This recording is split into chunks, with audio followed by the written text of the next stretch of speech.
కాళేశ్వరంపై కేంద్రం మౌనానికి ఈటెల సమాధానం చెప్పాలన్న సీఎం. సుందిళ్ల పునరుద్ధరించడానికే నీళ్లు ఎత్తిపోస్తామని స్పష్టం.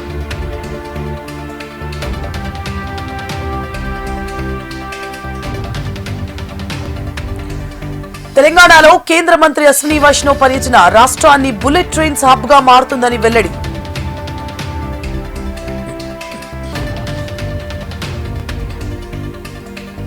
రాష్ట్రంలో అల్లర్లు సృష్టించి బెంగళూరులో దాక్కుంటారు. వైసీపీ విష ప్రచారాలపై సీఎం చంద్రబాబు ఆగ్రహం.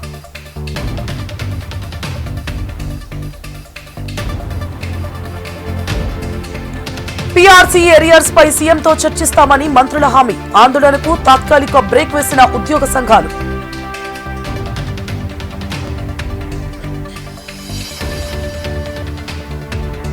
న్యూజిలాండ్లో ముగిసిన ప్రధాని మోదీ పర్యటన. భవిష్యత్తులో ద్వైపాక్షిక బంధం బలపడాలని ఆకాంక్ష.